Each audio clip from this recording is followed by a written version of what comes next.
podcast. Here is your host, Dean Basic. Welcome back to Hashtag Kangaroos. On tonight's episode, I'm pleased to welcome back Siobhan Rowe to the podcast as we preview the all-important clash against the Cats this Saturday late afternoon at GMHBA Stadium. Before we look ahead, Siobhan, I'll get your thoughts on last weekend's game against the Giants. Was it an opportunity lost going down by 7 points, or is there reason to be optimistic about the growth we're seeing from the North Melbourne side this year? I think there's probably a bit of both. Firstly, hi Dean. Thank you so much for having me back on. I think there's probably a bit of both. I think it does certainly feel like a lost opportunity. And to be fair, you probably look at the next few weeks and wince a little bit at the opponents that we face. And the Giants is probably the opportunity there to get another win under our belt. But there is a lot to be optimistic about. I mean, the way we played, the style of footy we're playing, some individuals in the team that are playing really well and having stellar seasons, all of that is something to smile about. And I guess I was just saying to you off air, it's been nearly a week, but I'm still upset at the ARC decision and a few decisions that go our way. And it's very rare that I'll say that a game has somewhat been decided by umpiring, but it did feel quite unfair. Some of the things that we watched on the weekend. So when you combine all of that into the stirring pot, it comes up with probably a bit of both, like I said. So we face a different sort of challenge this weekend, and a few demons, I think, for our footy club as well. When we think of Geelong in Geelong, I can tell you now I don't have many positive memories or good things to say. So it's a positive that we were so competitive and almost the better side on the day against the Giants. We can take that into the Cats game where if we were comprehensively beaten or had a down day, then, it's harder to stay up and motivated. But certainly a lot to like. And, we Clarkson spoke a lot about the last time we played the Giants and the way that turned out. And then we have this performance. So you can see the growth and the development, but you always want to win games of footy, don't you, Dee? Oh, absolutely. And we certainly had our chances. I think we got pretty close towards the end. If a couple of things go our way, like you said, then you're probably looking at a lot closer result and maybe even a win. But we're almost there. We got very good praise from the opposition coach, Adam Kingsley. He compares North's trajectory to the 2014 era of the North Melbourne Football Club. So basically he's pointing to a few things, like a young core growing together, mixed in with some good experience, emerging talent across multiple lines, a team that's not consistent yet but clearly building something, competitiveness against stronger sides, even without winning. So he's talking us up, but and that's usually a good sign. He doesn't have to say that, and usually coaches, when they do the post-match presser, they'll just talk about their team and they're focusing on that. So, look, he's seen something in us, and I think a lot of our supporters are starting to see it now too, aren't they? I really like that feedback from Adam Kingsley, and I really respect him as a coach as well. I think he's tough, he's fair. I loved the Giants sort of insight in that documentary that was on Channel 7 that showed a bit about what he's like as a coach. And am I wrong in saying that he worked under Clarkson at some point? I'm not sure. There's so many of them, aren't there, that it's hard to know who hasn't. I don't know if he ever did. I think I might have that one wrong, but in the same breath, it's really good feedback, and it's nice to hear that what we're doing seems to be rubbing off on the rest of the competition as well. And I think that's the first big step, I guess, in our progression as a footy club, is to be very competitive and for teams to not take us lightly, and in every game to have a brand and a style of footy where teams know they can't just show up. They've got to actually give 110% to get over the line against us. And I think previously in the past, and especially as the years gone on, as we are still a young side, that can fall away. And it can fall away pretty quickly where, we may go into this, but last year's game against Geelong, you had Patrick Dangerfield sitting there eating a kebab because it was such an easy game for Geelong to just do whatever they like in. So I think hearing that buoys me with faith that we've hit at least a past in this rebuild where we have on any given day, anyone we play, they'll know we're not pushovers. We have to give everything and more to get over the line. So that that is nice to hear. I certainly felt as though it was a very positive thing to know. Yeah, it's interesting. We've talked a little bit off air, and you're sort of saying that you're starting to see an identity, and that identity is that we're starting to become more competitive and harder to beat. Is that what you're sort of talking about when we're talking off air, and yeah, what you're seeing with this group right now? I think they're a group where I mean I know that there's been a lot drilled home about working on the defensive part of the game, and I totally understand that that's super important to win games of footy. But I do see that more in the midfield group. There aren't as many one way runners. I mean, look at someone like LDU. I think that's always been the knock on his game, but this year you see him. I mean, last week was a good example. And the week before against Richmond, he like runs into the forward half, lays a great tackle, and Dersma gets on the end of it. So it just seems like there's more of a buy-in with the defensive part of the game. But I'll speak a bit about offense. I think the brand I'm really enjoying from us is that we are taking the game on more, and maybe it's a matter of the group playing together and learning where each other run and the cohesiveness. But I know they speak a lot about the tsunami with GWS, but I feel like we're building our own sort of brand of that where obviously we're seeing Caleb Daniels having a fantastic season, but it seems like we're linking our link up play and transition can be really damaging. And because we've got a lot of prominent forward options now, it seems as though we're so dangerous when we can get that up and going.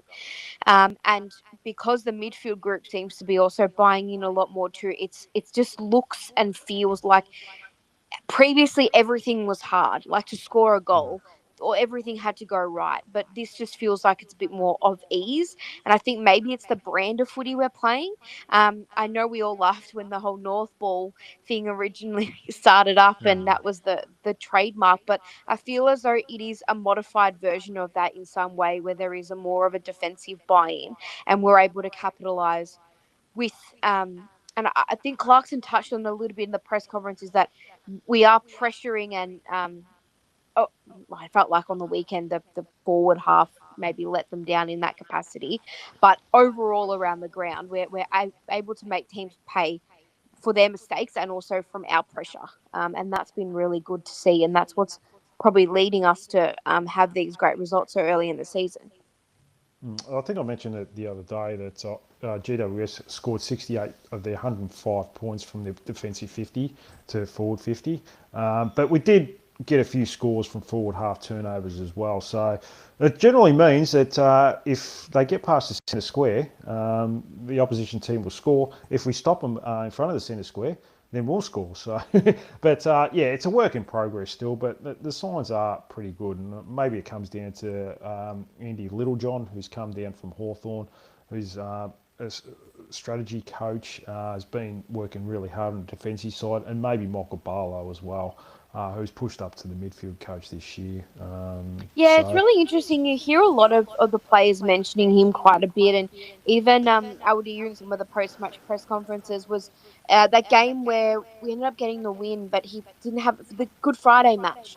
He kind of was getting tagged out of the game, and he mentioned, Michael Barlow approached me at three-quarter time and said this, and it really gave me the motivation to just play my way. And I thought to myself, gee, like by the sounds of it, he's having a really profound impact on our midfielders. So you never know. I think for him, there's a possibility in senior coaching there, and he's really got a great ability to, by the sounds of it, to galvanise people and the best out of them. So I think he's been a really inspired appointment, and I know he was head coach at Werribee, I think, for a bit, and Yeah. he's been sort of around the traps and knows his stuff. So it's nice to see that maybe the group around Clarko now are all starting to get the best out of our players as well. It did some really good work at Werribee. I think they got into a grand final, lost a grand final. So, but yeah, I mean, you established a culture there, and that culture has continued there for the last few years at Werribee. They've been a very good VFL team and developed some very good VFL players, including one of our own in Zach Banch, who came from nowhere from Hoppers Crossing, and within 18 months was on an AFL list. So, yeah, look, from what I understand and from what I hear, the players and people within the club really rate Michael Barlow highly, and that comes from Alistair Clarkson as well. So, yeah, he may be a future coach, especially if our neighbours up the road, Essendon, keep going the way they're going. There might be an opportunity there for him there soon. So, we'll have to wait and see. Now, you mentioned Caleb Daniel, and I want to talk to you about him. Now, I went through some of his stats from his All-Australian year in 2019, and they're very similar, Siobhan. Um, Possessions per game, so 26.5 in 2019, 25.4. Marks, he's averaging 5.4, 3.9 in 2019. Tackles were about the same, 3 per game. Inside 50s, 2.3 this year as opposed to 2.1. Goal assists, he's averaging more goal assists this year. His effective disposals are about the same. Disposal efficiency is up. He's had an outstanding year. Now, I didn't think his year last year was that good.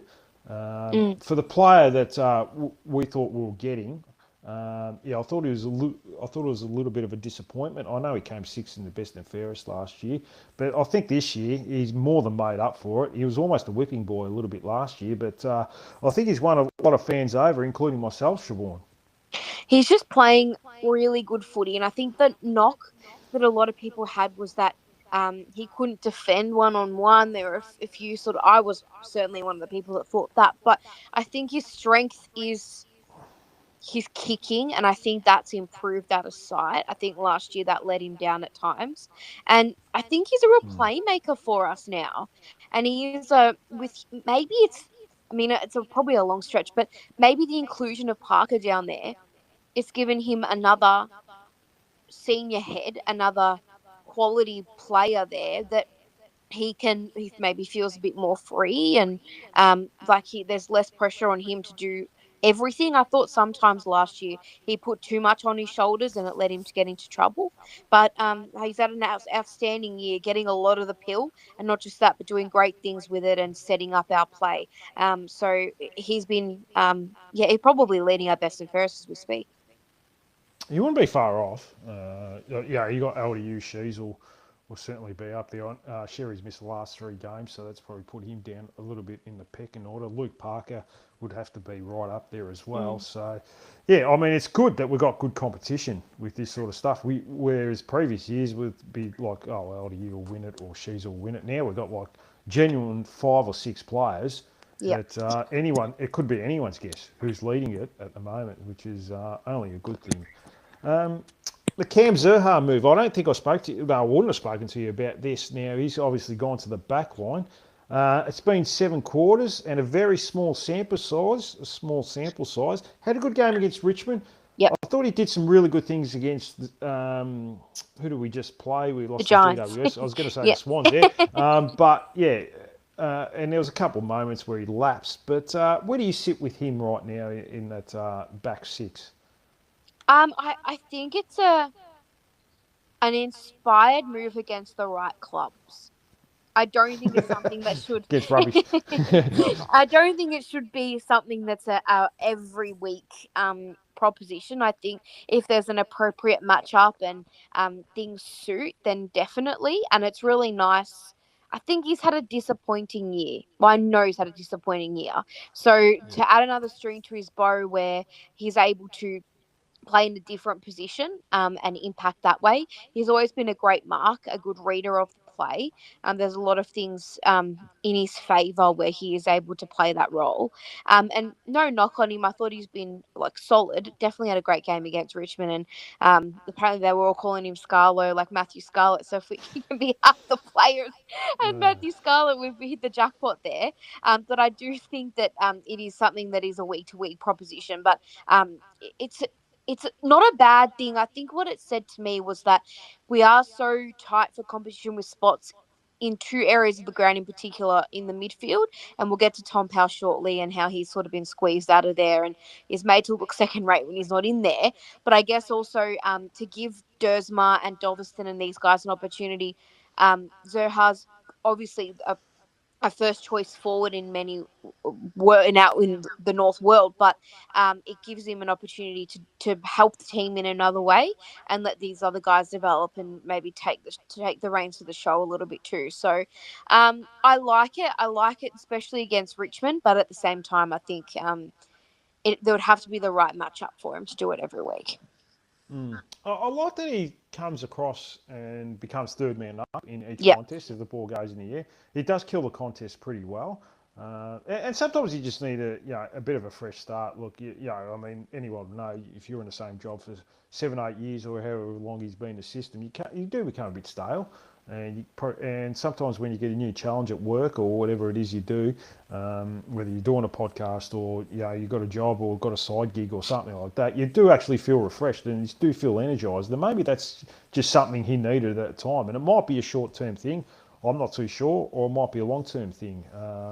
But there's certainly signs of growth there. So, that he does have potential that he can play that role. If you asked me this 12 months ago, whether I see Cam Zurhaar as as your third defender in the back six or back seven, however you want to call it, I probably would have said no because I don't know. I just didn't see it. But there's certainly signs, especially against a Richmond game, where I know it's against pretty poor opposition, but there's certainly signs that it could be a move that could rejuvenate his career because, like you said, he's had a pretty poor year. Do you see him being purely that sort of drifting off, being able to use his marking and play reading ability, all of I that? think that's his strength. Yeah, that would be his his strength. role. Yeah. I mean, that's his strength. Like he's he's got a good set of hands, and he backs himself in. That's where he plays his best football. That's where he's always played his best football. And he's I don't know. Like it's felt like he's been a little bit lazy up forward this year. Whereas in the back line, he's had to be held accountable. He's had to play on someone and play off him as well. So, like I said, I don't know if it's a long-term move, but I don't mind it at this stage. So, and I think he'll probably start half-back on the weekend against Geelong. We'll have to wait and see. Now, he did mention Tom Powell and his form, or lack of form at the moment. Like he said, he's out of the midfield and almost playing predominantly as a forward pocket player. 12 touches last week with 5 turnovers in that. He's not taking his chances. He's kicked 3 goals, 6 this year. And I've had a look at his shots this year, and they haven't been tough shots at goal. He's missed a lot of easy ones.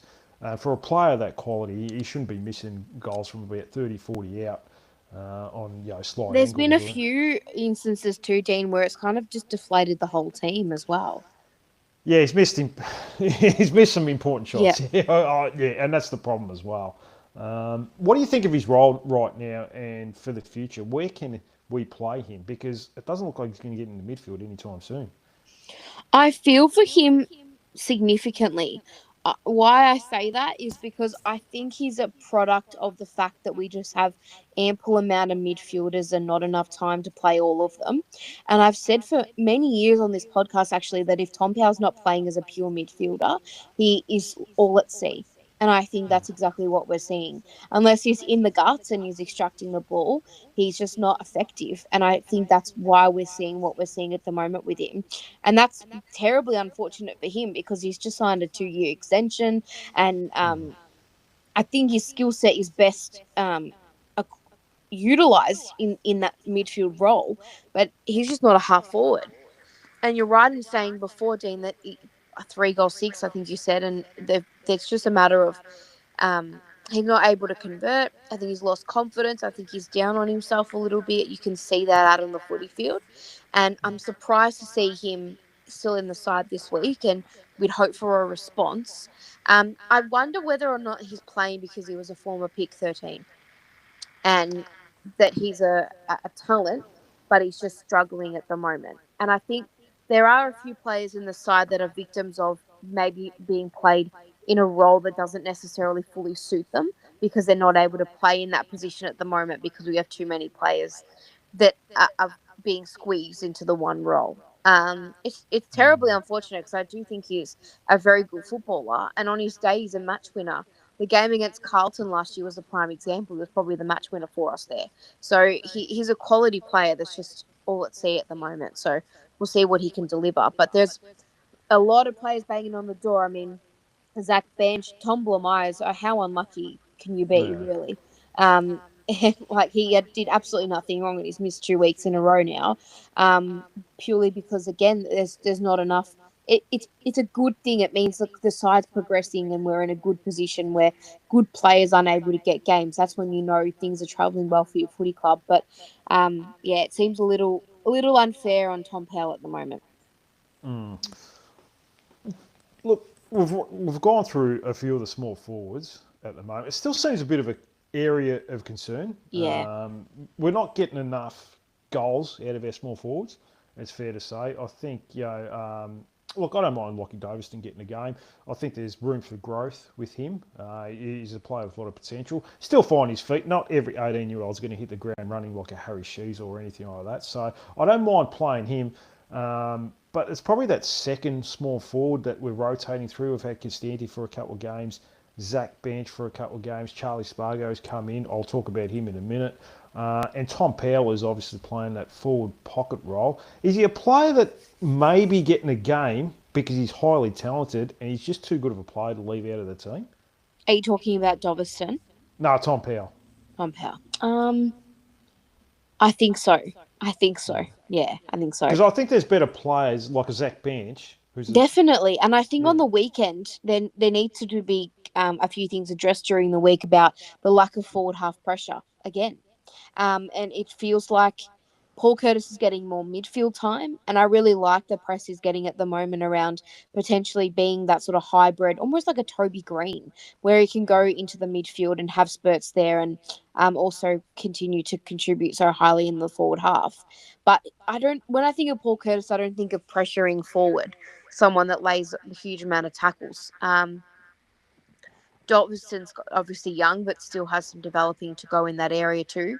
Dersma has improved that area of his game, but again, I don't think he's um, known for that. And then obviously you've got the two talls, and Jack Darling's doing a fantastic job at pressuring and keeping his role up there as well. But unless Powell's going to play that role, then I don't know where he fits into the side, Dean.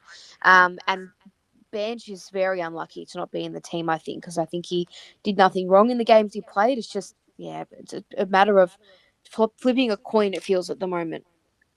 Well, yeah, Zach Bench is an interesting one because he's probably the only decent AFL listed player we had in the VFL team last week that could He's not really even an push for. emergency this week, though, Daniel. They've gone Pink, Myers, and Constanti. So I think maybe Constanti might be being favoured over Bench at the moment. Yeah, well, Pink is probably the emergency because Common comes in, who was Yep. laid out, so that makes sense. Blamires didn't play last week, and then Costanti was the other emergency, wasn't he? So I thought he was better than Costanti. So I'm not sure. Look, maybe there's things that go on at training, so that they see otherwise. But yeah, it's highly unlikely. If you're an emergency, it's highly unlikely that you're going to get a game anyway. So yeah, we'll have to wait and see. Now, a player that I've been impressed with, and that's Charlie Spargo. Now, it's been a few weeks, 17 disposals last week. He does the team things really well, good defensive forward, and he's very smart with ball use as well. People seem to be on the fence with him still. Is he winning you over at all, Siobhan, or are you still a bit sceptical on him? Is the jury still out on him? I'm really enjoying what he's been able to produce. And I just 2 seconds ago complained about the lack of forward half pressure last week. And then you had that moment with Whitfield where he just used his footy smarts and stalked him down. And it was really great to watch. And haven't seen that from Lockie Whitfield ever. So it was fantastic. And I think I didn't realize maybe how tough he was as a footballer. I knew he was crafty and was able to sort of sneak a few goals and in that capacity. But he's actually quite a tough little nugget, and it's actually really nice to see that he's getting his hands on the ball a bit more, and he looks like he's slotted in pretty seamlessly. And immediately, I'll be honest, last week I thought, well, the automatic out after the Richmond game would be Spargo, but he had a great game against the Giants, and long may it continue because I think he has a role in the side if he's able to keep this up.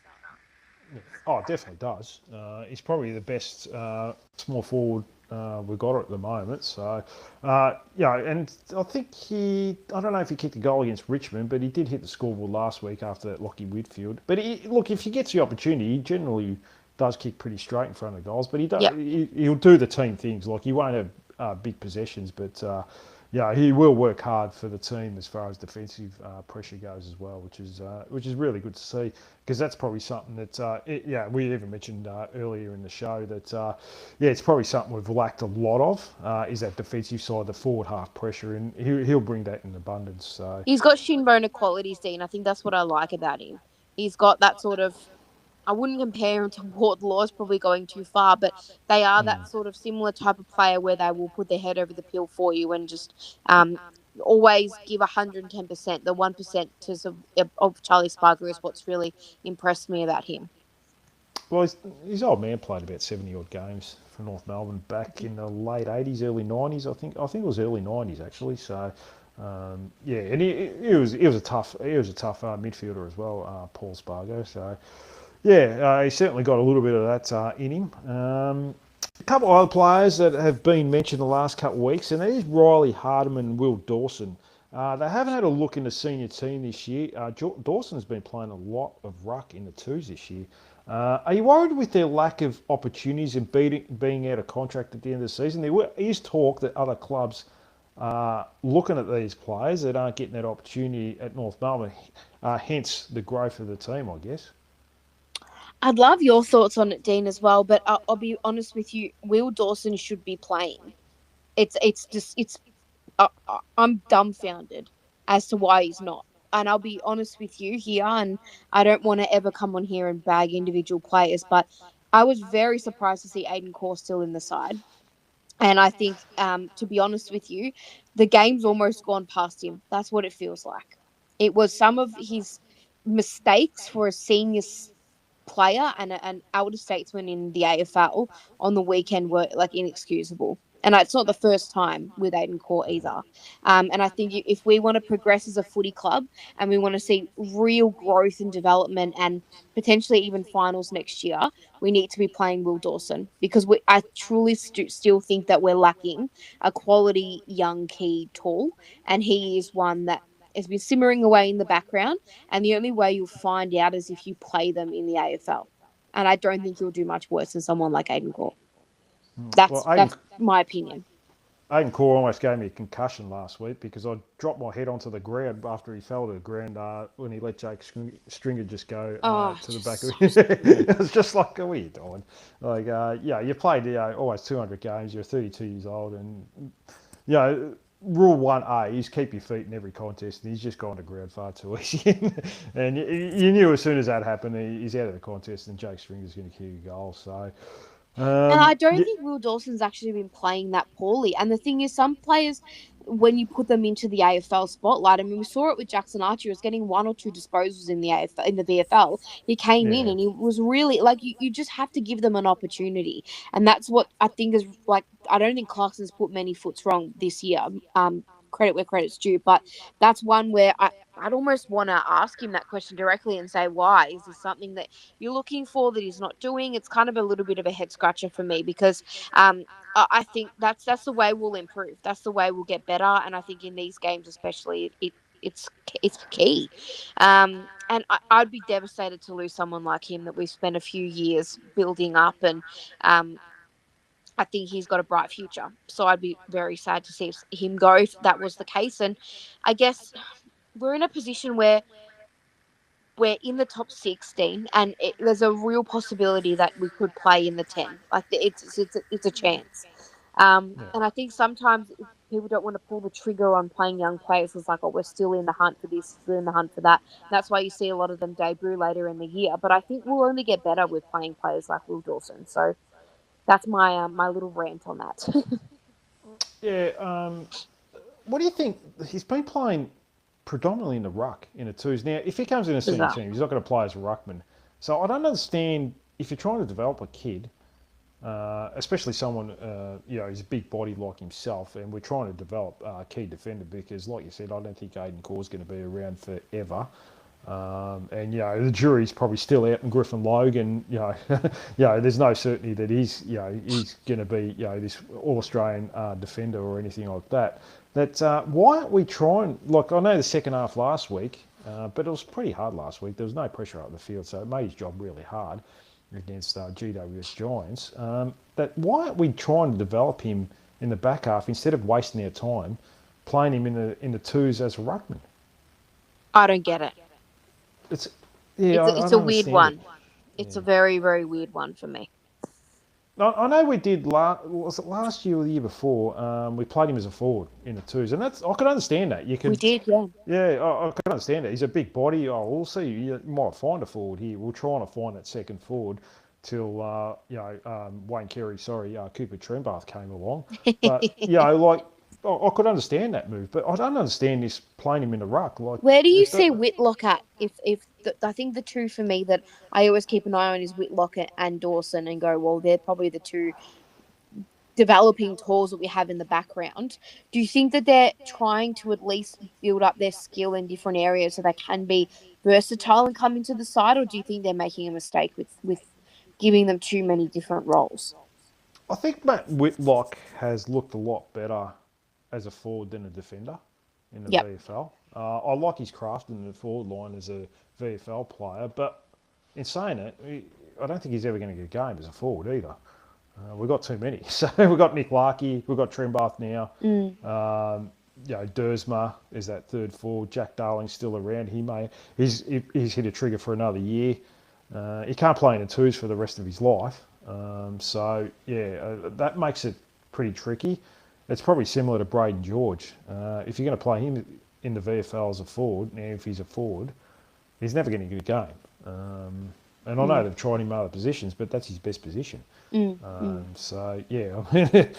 might be a case, Siobhan, I don't know about you, but maybe they've drafted too much of the same player over the last few years. Oh, really? That's a new revelation, that one, D. Yeah. I don't know. Maybe Brady Rawlins has made one or two mistakes in the past. I'm not sure. So, haven't looked too much into it, Siobhan. So, what do you make of now? There's talk last week that Max Gruzlewski, who kicked a few goals for GWS Giants, is a young key position player.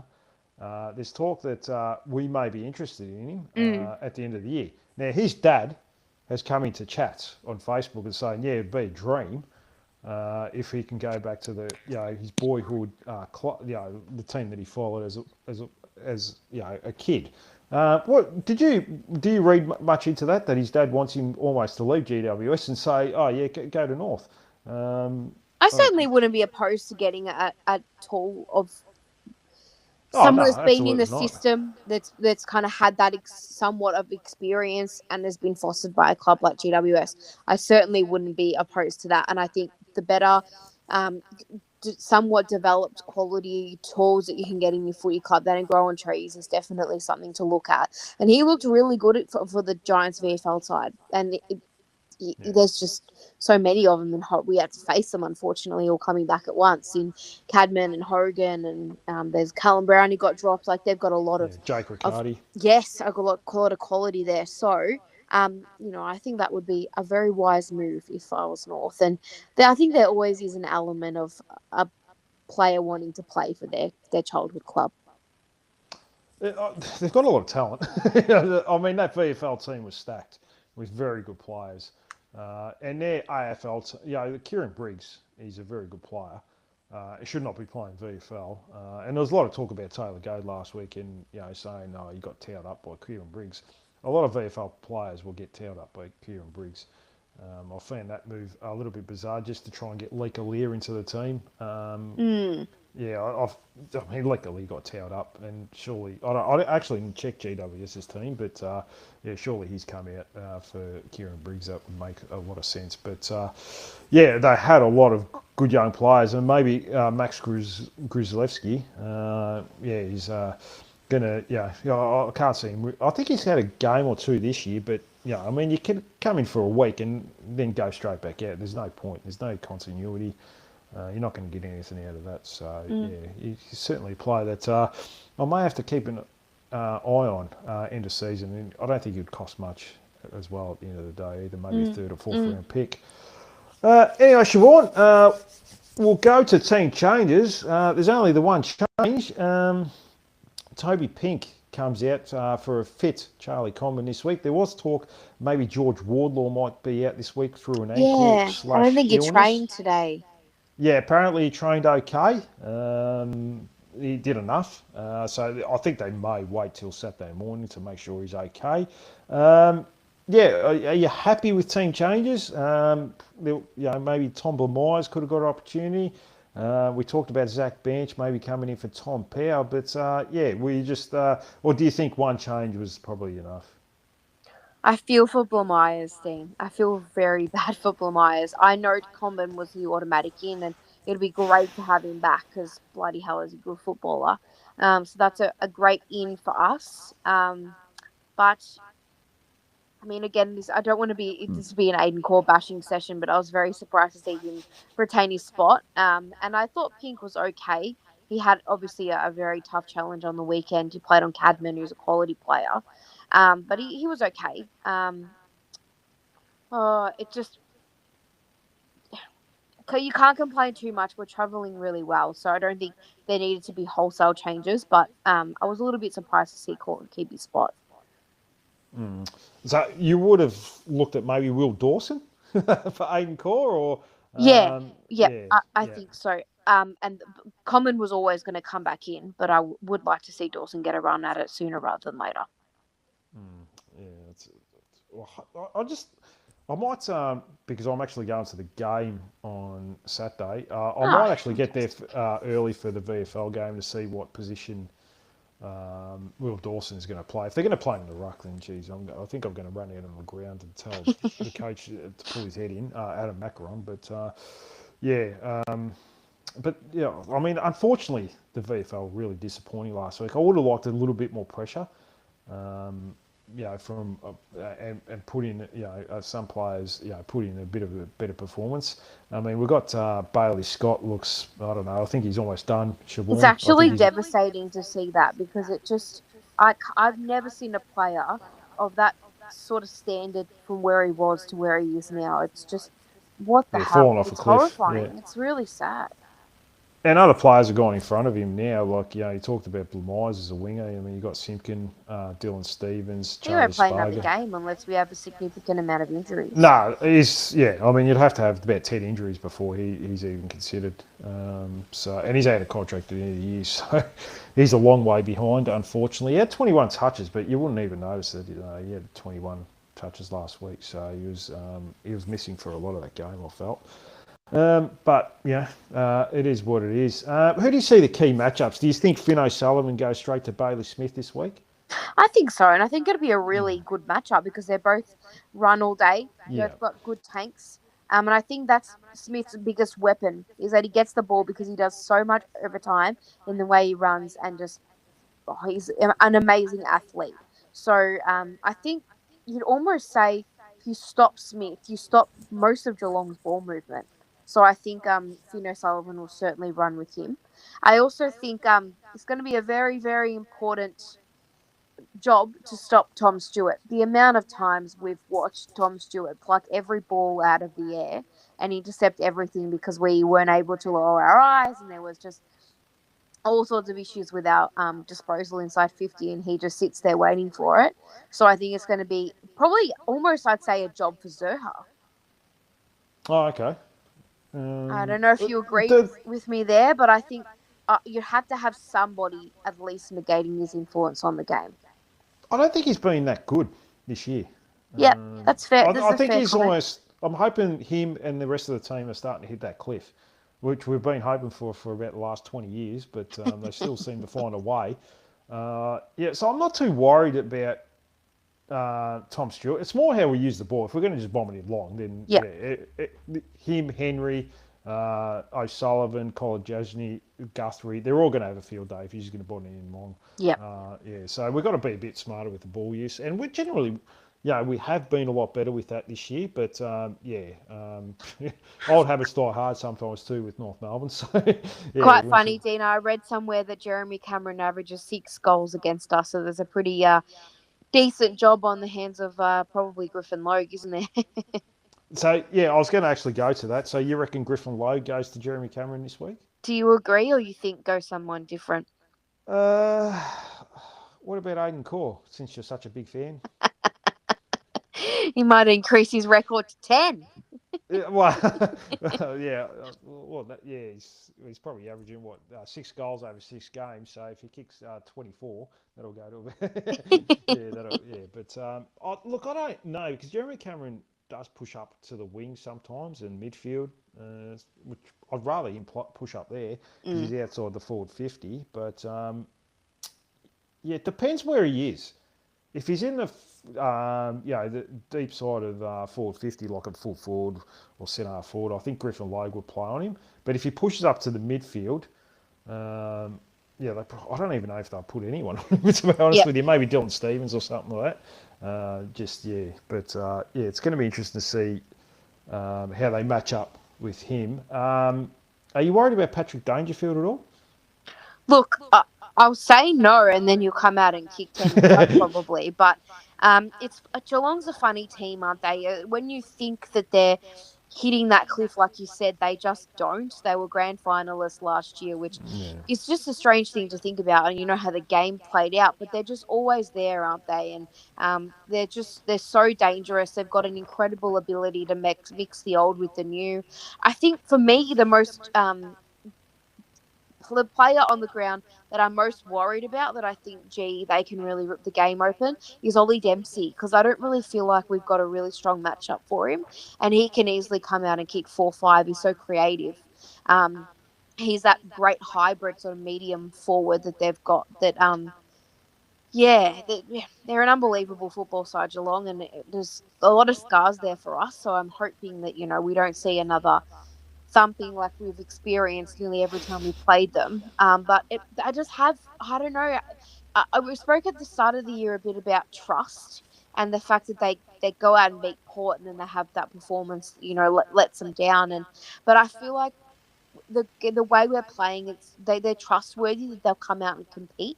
And I look at this matchup and traditionally I'm quite downtrodden about it, but it does feel as though we're a different side that's facing this Geelong team, and that if we get things right, we're every chance to push them all the way. Yeah, definitely. I think it's like they should have lost by 10 plus goals last week against Port Adelaide. Port Adelaide aren't world beaters, but they were shocking.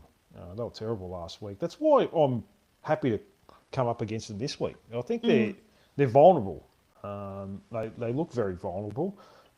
So yeah, I think we're catching them at a good time. I'm looking at their team right now, and I don't think there's.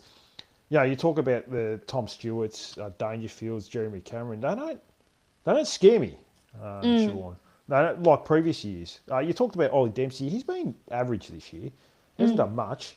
So there's no real like Tom Atkins, Max Holmes there. Okay, Bailey Smith. If O'Sullivan's on him, I think we'll have that covered. I'll back Finn O'Sullivan with that. So I think we're a pretty good chance, to be honest with you, Siobhan. I'm actually thinking this could be, the time they pass the torch to us. We take over from them now, Siobhan. I like it, Dean. That's a great mantra. That's good, really good. I like that idea, and I hope there's no fear going down there. I hope that they There know shouldn't that be. they're a different football side this year. Yeah, no, there shouldn't be any fear, that's for sure. I don't think they're the same team as previous years. So who you got as maybe a potential match winner this week, Siobhan? This has been a hard one, Dean. It's really tricky to figure this one out this week because there's no one that really yells out to me that we've got. But I do want to quickly mention though, I've been very critical of Jai Simkin, but he's had a really great year. Like Yeah. he's playing some really good footy. And I think his role is going to be quite important. On the wing alongside Dylan Stevens. Um, I'll say the match winner this week for mine is whoever plays on Jeremy Cameron.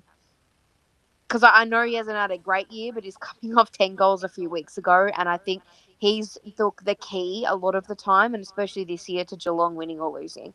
So I'll say whoever gets the match up on Jeremy Cameron. Oh, fair enough. Yeah, no, yeah, that's probably an important matchup, that's for sure. But like I said, I don't know what role he's going to play this week. So whether he's going to push up the ground a fair bit or he's going to play deep forward. So yeah, we'll have to wait and see. But yeah, I don't mind a Josh Simpkin shout out as well. What about a breakout player, maybe an unknown player? Maybe you might go Tom Powell.